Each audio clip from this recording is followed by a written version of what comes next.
ॐ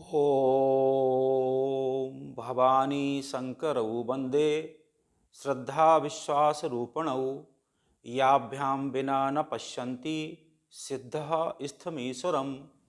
सज्जनों, श्री रामचरितमानस का जो मंगलाचरण है उसका ये सेकंड नंबर का श्लोक है। भवानी शंकरौ वंदे श्रद्धा विश्वास रूपिणौ। जो हम सबके हृदय में श्रद्धा और विश्वास के रूप में भगवान शिव और पार्वती जी विराजमान हैं। मने याभ्याम बिना न पश्यन्ति सिद्धः स्थमीश्वरम।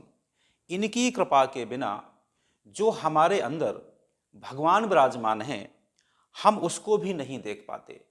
कहने का अभिप्राय मेरा इतना सा ही है कि जो सिद्धजन हैं वो अपने अंदर बैठे परमात्मा को नहीं देख पाते।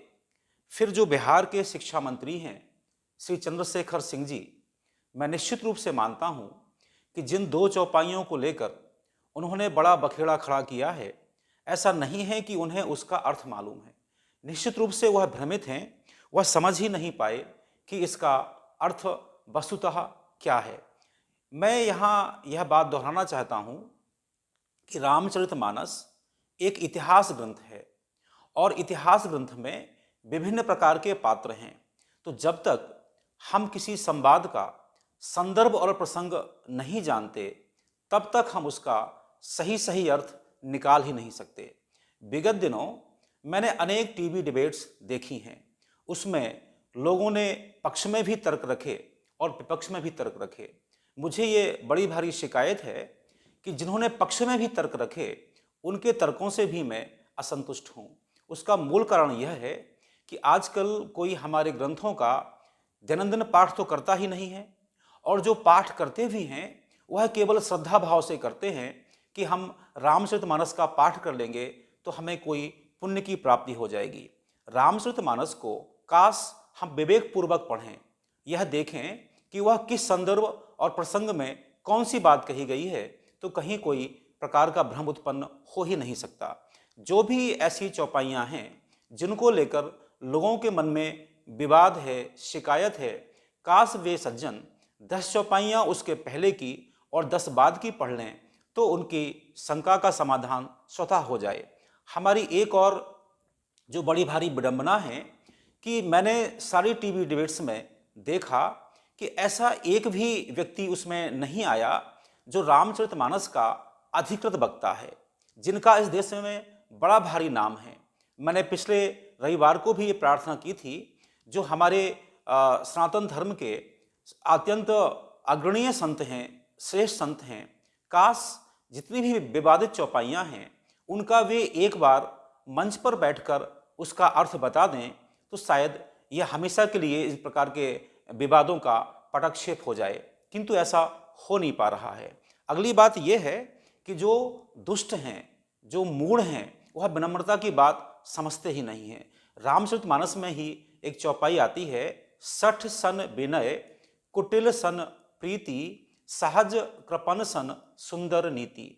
माने जो सठ हैं यदि और जो कुटिल हैं, हम उनके साथ नीति और प्रीति से व्यवहार नहीं कर सकते। जो हमारी भगवत गीता, जो हमारा वेदांत का एक प्रमुख ग्रंथ है, उसका भी एक पंक्ति के माध्यम से जो उसका उपदेश है, छीनता कोई सर्वस्व हो और तू त्याग तप से काम ले, यह पाप है पुण्य है विच्छिन्न कर देना, बढ़ रहा तेरी तरफ जो हाथ है। माने जो हमारे धार्मिक ग्रंथ हैं वह सहिष्णुता की बात ही करते हैं, वह हमेशा दया करुणा की बात करते हैं, वह हमेशा ममता की बात करते हैं। लेकिन जब पानी सिर से ऊपर निकल जाए तब क्या करना चाहिए? तब वही करना चाहिए जो श्री राम ने किया था समुद्र के साथ।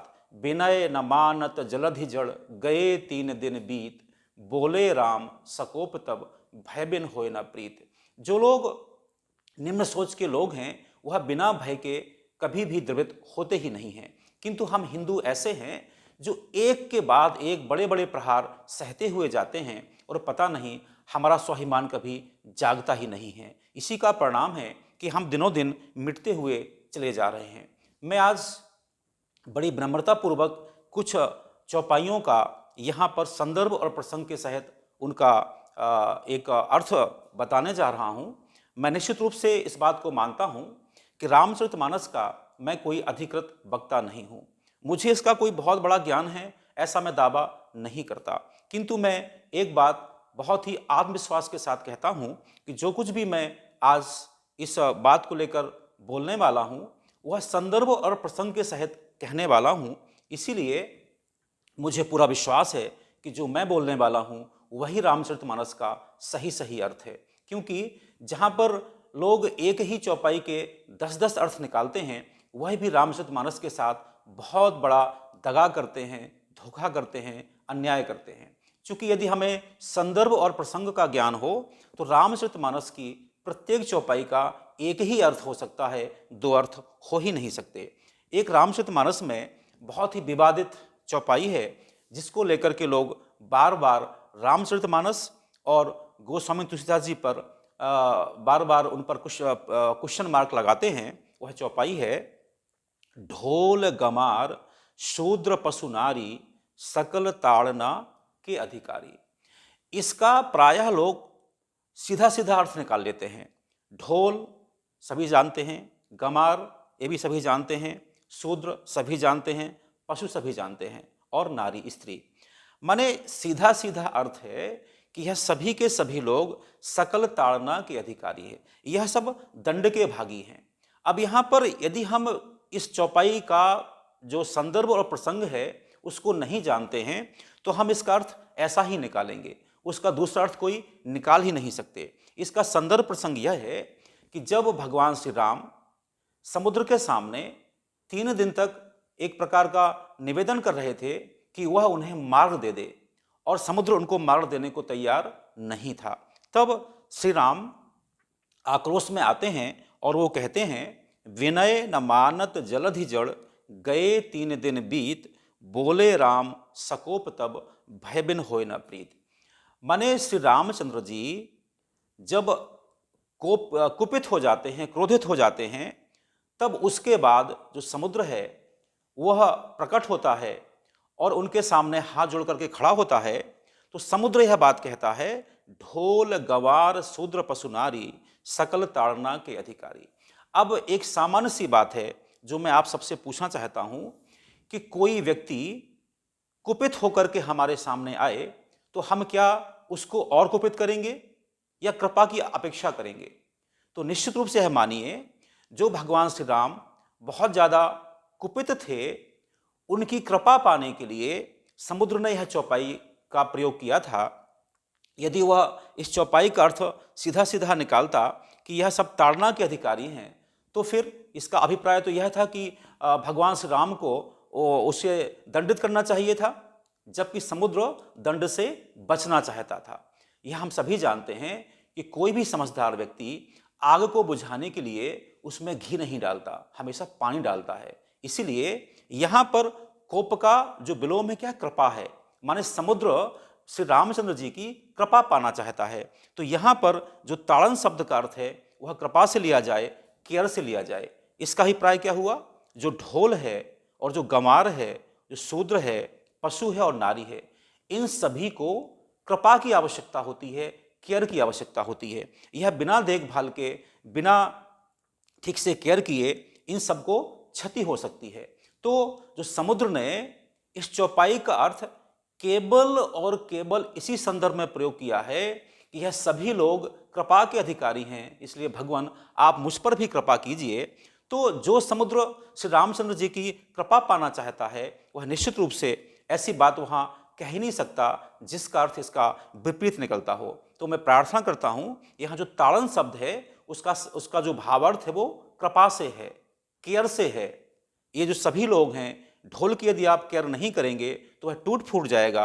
गंवार को समझदार से ज़्यादा केयर की आवश्यकता है। ठीक शूद्र माने जो भोला भाला व्यक्ति है उसे भी कृपा की आवश्यकता है। यदि आप पशु पर दया नहीं करेंगे तो उसके दाना पानी कौन देगा? ठीक ऐसे ही जो स्त्री है उसको भी हमारी बहन बेटी के रूप में हमें ज़्यादा उस पर देखभाल करना चाहिए, उस पर ज़्यादा हमें कृपा करने की आवश्यकता है, केयर करने की आवश्यकता है। अब आप ही बताइए कि इस चौपाई का यदि संदर्भ और प्रसंग हमें मालूम हो जाए तो फिर इसमें विवाद कहीं खड़ा हो ही नहीं सकता। ठीक इसी तरह से एक चौपाई आती है, जे वर्णाधम तेली कुम्हारा स्वपच किरात कोल कलवारा। इसका भी क्या मतलब है? इसका संदर्भ और प्रसंग यह है कि जब गोस्वामी तुलसीदास जी कलयुग का वर्णन करते हैं तो उस समय वह कहते हैं कि इस कलयुग में जो वर्णाश्रम व्यवस्था है उसको कोई नहीं मानता है। और आपको सुन के खुशी होगी या हैरानी होगी, जो लोग इस चौपाई पर विवाद खड़ा करते हैं, गोस्वामी तुलसीदास जी ने सबसे पहले ब्राह्मण और क्षत्रियों को ललकारा है, उन पर क्वेश्चन मार्क किया है। वह कहते हैं, दुज श्रुति बेचक भूप प्रजासन को नहीं मान निगम अनुशासन। माने जो दुज हैं कलयुग में वो श्रुति को बेचते हैं, और जो राजा क्या हैं, जो प्रजा के वह सेवक होना चाहिए वह उसको डसने लगते हैं। को नहीं मान निगम अनुशासन, कोई भी निगम का अनुशासन नहीं मानता, कोई भी वेद की बात नहीं मानता। और आगे वो कहते हैं, निराचार जो श्रुति पथ त्यागी, जिनका कोई आचरण नहीं है, जो निराचारी हो गए हैं, श्रुति के पद को जिन्होंने त्याग दिया है, कलयुग सुई ज्ञानी सुई वैरागी। माने इस कलयुग में वही ज्ञानी और वैरागी कहलाते हैं जो जिनका आचरण पवित्र नहीं है, जो श्रुति के पथ पर चलते नहीं हैं। इसलिए मैं यहाँ क्या कहना चाहता हूँ, तुलसीदास जी ने जिस चौपाई पर लोग विवाद खड़ा कर रहे हैं उनका नाम लेने से पहले ब्राह्मण और क्षत्रिय वर्ण के लोगों को भला बुरा कहा है। यहाँ पर जो शब्द है आती श्रुति, श्रुति माने क्या, यह भी समझना बहुत जरूरी है। जो हमारा वेदांत है, जो हमारा वेद है, उसके 3 भाग हैं, उपासना कांड, ज्ञान कांड और कर्म कांड। तो जो इसमें ज्ञान कांड है, ज्ञान कांड को कहते हैं उपनिषद। इसमें जो पहला श्लोक आता है ईशोपनिषद में, ओम ईशावास इदम सर्वम यत किंचित जगत्याम जगत तेन तक तेन भुंजीता मां गृधा कस्वधनम। इसका भाव क्या हुआ, संसार में हमें जो कुछ भी दिख रहा है वह परमात्मा का है या परमात्मामय है, इसलिए हम सारी वस्तुओं का क्या करें, तेन तक तेन भुंजीता, हम उपयोग तो करें पर त्याग पूर्वक। इसका भाव क्या हुआ, श्रुति जो जिसे हम कहा गया, श्रुति क्या कहती है कि जो कुछ भी संसार में दिख रहा है वह सब परमात्मा का है, वह सबके लिए है, इसलिए हम त्याग पूर्वक उसका उपयोग करें। यदि यह श्रुति का वाक्य लोगों के समझ में आ जाए तो फिर किसी की मारामारी क्यों हो, छीना झपटी क्यों हो, कोई किसी को क्यों सताए। तो यहां पर जो गोस्वामी जी कह रहे हैं कि इस कलयुग में कोई भी व्यक्ति को नहीं मान निगम अनुशासन, श्रुति का अनुशासन नहीं मानता है। यदि श्रुति का अनुशासन माने तो निश्चित रूप से यह समाज स्वर्ग बन जाए, कहीं कोई समस्या रह ही ना जाए। एक चौपाई और आती है, पूजिए विप्रशील गुणहीना शूद्र न गुण गुण ज्ञान प्रवीणा। इस चौपाई का मैंने पिछले रविवार को इसका अर्थ बताया था। यहां भी संदर्भ प्रसंग क्या है, यहां पर घटना इस प्रकार की है कि जो यहां पर एक कबंध जो ये बात कहता है वो पूर्व जन्म में क्या था, गंधर्व था। तो एक बार इंद्र की सभा में वहां पर गायन और वादन चल रहा था। ठीक उसी बीच महर्षि दुर्वासा जी का प्रवेश होता है। जो सभा में लोग उपस्थित होते हैं वो सभी उठ के खड़े हो जाते हैं, किंतु एक गंधर्व उठकर खड़ा नहीं होता है। तो दुर्वासा जी उसे श्राप दे देते हैं कि उसको मृत्युलोक में जाना पड़ेगा। तब वह कहता है कि हमारा तो कोई अपराध ही नहीं है, मैं तो अपने वाद्य यंत्र में व्यस्त था, मुझे तल्लीन था, मुझे मालूम ही नहीं चला कि आपका आगमन कम हो गया। यहाँ पर सामान्य सा प्रश्न है, इतनी बड़ी सभा में गायन भी हो रहा था, वादन भी हो रहा था, वहाँ अन्य गंधर्व भी थे, सबको कैसे पता लग गया, यही इतना बड़ा ध्यानी कैसे बन गया। माने यह उनका सम्मान करना ही नहीं चाहता था। इसीलिए जब वह मृत्युलोक में कबंध के रूप में यहाँ पर जब आता है और भगवान राम से उसका सामना होता है तो वह विभिन्न प्रकार के कुतर्क प्रस्तुत करता है श्री रामचंद्र जी के सामने। तब श्री रामचंद्र जी कहते हैं, पूजिए विप्रशील गुणहीना। माने दुर्वासा जी ऐसे त्यागी ऋषि जिनका सारा का सारा जीवन परोपकार में लगा हुआ है, भले के लिए लगा हुआ है, उनका हर एक श्राप व्यक्ति के लिए वरदान सिद्ध हुआ। तो ऐसा कोई जो ब्राह्मण है, जो दुर्वासा की तरह यदि क्रोधी भी है तब भी वह क्या है, पूजनीय है। और जो कबंध जैसा कोई शूद्र, माने सारे शूद्र नहीं, कबंध ऐसा कोई शूद्र जो रामचंद्र जी की बात पर भी जिद कर रहा है, रामचंद्र जी के समझाने पर भी उसकी बात समझ में नहीं आ रही है, तो शूद्र न गुण गिन ज्ञान प्रवीणा। यदि ऐसा हठी कोई सूत्र है जिसे भगवान उपदेश कर रहे हैं फिर भी उसकी समझ में बात नहीं आ रही है, तो वह जो है पूजनीय नहीं है। अब आप यहां बताइए कि यदि इस संदर्भ और प्रसंग को याद रखा जाए कि यहाँ जो शूद्र शब्द का प्रयोग एक व्यक्ति विशेष के लिए किया गया है जो श्री रामचंद्र जी की बात भी नहीं समझ पा रहा है, और जो यहाँ विप्र शब्द का प्रयोग दुर्वासा या जैसे महर्षि जी के लिए प्रयोग किया गया है, तो यहाँ विवाद कोई खड़ा हो ही नहीं सकता। और मैं एक चौपाई को कह के अपनी बात पूरी करूँगा। एक चौपाई और जो उन्होंने विवाद खड़ा किया है बिहार के मुख्यमंत्री जी ने, अधम जाति में विद्या पाए भयहु जथा अहि दूध पिलाए। यहाँ पर भी ठीक वैसी बात आती है। यहाँ पर कागभूषुंड जी गरुड़ जी से अपने पूर्व जन्म के बारे में कह रहे हैं, और वो बताते हैं कि वह एक समय उज्जैन नगरी में गए। यह चूंकि भगवान जो अपना शिव के भक्त थे, और जब वहाँ पर एक ऐसा प्रसंग आता है जहाँ रामचंद्र जी की प्रशंसा होती है, तो इन्हें वह बात चुभ जाती है, इन्हें वह बात अच्छी नहीं लगती है और यह उसका विरोध कर बैठते हैं। तो इस पर भी जो उनके गुरुदेव हैं बार बार उनको समझाते हैं, पर इनकी जड़ता समझ में नहीं आती है। तब वहाँ वह अपने आप को कह उठते हैं, अधम जाति में विद्या पाए भयहु जथा अहि दूध पिलाए। माने मैं एक सामान्य सी जाति में, निम्न जाति में पैदा होने के बाद भी गुरु कृपा से मुझे विद्या प्राप्त हो गई, लेकिन मैंने उसका क्या किया, जैसे कोई सर्प को दूध पिलाने से उसमें उसके जहर की ही वृद्धि होती है, उसका जहर शांत नहीं होता, ठीक मेरे अंदर भी इतना ज्ञान पाने के बाद भी, ऐसा श्रेष्ठ गुरु मिलने के बाद भी जो मेरे अंदर का जो ईर्ष्या थी, द्वेष थी, वह यहाँ नहीं गया। यहाँ पर एक बात समझना और जरूरी है कि जो रामचरितमानस में एक प्रसंग आता है, जब भगवान श्री राम सबरी माता को नवदा भक्ति का उपदेश करते हैं, तो उस समय जो माँ अपना सबरी हैं वो अपने आप को कहती हैं, अधम ते अधम अधम अति नारी तिन यह मैं मति मंद अगारी। वह अपने आप को बड़ा ही दीनहीन बताती हैं। तो रामचंद्र जी क्या कहते हैं वो आप सुन लीजिए, जाति पाति कुल धर्म बड़ाई धनवल परिजन गुण चतुराई भगति हीन नर सोहई कैसा बिनु जल बारिद देखिए जैसा। यानी किसी व्यक्ति के पास यदि उसकी उच्च जाति है, उसका कुल बड़ा है, उसके पास धन है, उसके पास गुण है, बड़ा सा परिवार है, इस सब के बावजूद भी यदि वह भक्त नहीं है, उसके अंदर भक्ति नहीं है, तो वह ठीक वैसे ही है जैसे बिना जल के मेघ। यहाँ पर जो भक्ति शब्द का प्रयोग है, तो जो नवदा भक्ति में भगवान श्री राम जी ने सबरी माता को जो भक्ति बताई है, जो अंतिम भक्ति क्या है, नवम सरल सब सन छलहीना मम भरोस ही हरस न दीना। यह भी क्या है, आर्ट ऑफ लिविंग है। वह कहते हैं नवम सरल सब सन छलहीना। यदि कोई व्यक्ति संसार के प्रत्येक प्राणी के साथ समता का बर्ताव करता है, तो यह भगवान की असली भक्ति है। अब आप बताइए यहाँ पे, जो भगवान श्री राम अपने स्वयं के मुखारविंद से यह कह रहे हैं, नवम सरल सब सन छलहीना, माने यदि कोई व्यक्ति संसार के प्रत्येक जीव के साथ बिना छल छद्म के व्यवहार करता है और मुझ पर भरोसा करता है, यह अंतिम भक्ति है, नौवीं भक्ति है।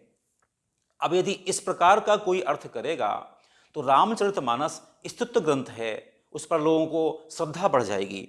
और अगली बात मैं कहना ही चाहता हूं यहाँ पर कि रामचरितमानस में इन विवादित चौपाइयों के अलावा जो बालकांड में एकदम उसके प्रारंभ में चौपाई आई है, सीय राममय सब जग जानी करहूं प्रणाम जोर जुग पानी, माने सारे संसार को सिया और राममय देख करके मैं सबकी वंदना करता हूं। इस चंद्रशेखर सिंह ऐसे मूर्ख को यह चौपाई नहीं दिखती। जो उत्तरकांड के अंत में चौपाई आती है, ईश्वर अंश जीव अविनाशी, चेतन अमल सहज सुख राशि। माने हम क्या हैं? ईश्वर अंश जीव अविनाशी। जितने जीव हैं यह परमात्मा का ही अंश हैं। और परमात्मा कैसा है? चेतन अमल सहज सुख राशि। माने प्राणी मात्र में परमात्मा के दर्शन का उपदेश करने वाली रामचरितमानस की यह चौपाई इन मूर्खों को दिखाई नहीं देती। यह देखेंगे भी कैसे? चूंकि इनके अंदर जड़ता कूट कूट करके भरी हुई है। जैसे कि मैंने पूर्व में आपसे कहा था, जो रामचरितमानस के प्रारंभ में मंगलाचरण हैं, भवानी शंकरौ वंदे श्रद्धा विश्वास रूपणौ, याभ्याम बिना न पश्यन्ति सिद्धः स्थमाईश्वरम। माने यदि किसी ने पीएचडी कर ली है, इसके बाद भी यदि उसके अंदर श्रद्धा और विश्वास के संस्कार नहीं हैं, तो वह अपने अंदर बैठे परमात्मा को भी नहीं देख सकता। फिर चंद्रशेखर सिंह ऐसा कोई मूर्ख व्यक्ति यदि इस चौपाई का सही सही अर्थ कर पाए, यह संभव नहीं है। मैं अंत में एक निवेदन करना चाहता हूं कि जो सनातन धर्म ज्ञान का एक विशाल सागर है, इसमें वेद कितने हैं? 4, 6 शास्त्र, 108 स्मृतियां, 18 पुराण और महाभारत रामायण ऐसे 2 विशाल इतिहास ग्रंथ, जिनमें लाखों लाखों की संख्या में श्लोक हैं। इसके पश्चात जो रामचरितमानस जिसके लोग विवाद खड़ा करते हैं, इसमें कितने हैं? 27 श्लोक, चौपाइयां हैं 4608, दोहा हैं 1074 और सोठा है 207। माने इतने विशाल सागर में से इन मूर्खों को मोती नहीं मिलते, इन मूर्खों को मछली ही मिलती है, कीड़े मकोड़े ही मिलते हैं। तो मैं विनती करता हूं आज बड़ी विनम्रतापूर्वक एक बार फिर से, जो हमारे सनातन संस्कृति के धर्माचार्य हैं, जिनके प्रति हमारी अटूट आस्था है, उनके प्रति हमारा बहुत सम्मान है, मैं उनसे विनती करता हूं कि रामचरितमानस की या अन्य जो हमारे ग्रंथ हैं उसमें कोई ऐसे विवाद खड़े करने के लोग कुत्सित प्रयास करते हैं, तो उसका यथा योग्य समाधान क्या हो सकता है? यदि उसको मंच पर बैठकर ये लोग ऐसा कर दें तो कोई विवाद खड़ा हो ही ना। और मैं पुनः कहता हूं कि इतने विशाल वांग्मय में से जो लोग कुत्सित बुद्धि के हैं वही कीड़े मकोड़े ढूंढने का प्रयास करते हैं। बाकी तो मैं कहूँगा यह जो हमारा रामचरितमानस या जो हमारा संपूर्ण सनातन वांग्मय है, इसमें तो यदि जब आप गोते लगाएंगे इस विशाल सागर में, तो इसमें तो हीरे मोती माणिक्य ही भरे पड़े हैं, केवल मूर्खों को ही कीड़े मकोड़े मिलते हैं। मैं एक बार पुनः यह प्रार्थना करता हूँ कि जो मैंने आज का वक्तव्य दिया है, हो सकता है यह आपके लिए उपयोगी सिद्ध हो। मैं इन्हीं शब्दों के साथ अपनी बात को पूरा करता हूँ। ओम शांति इति।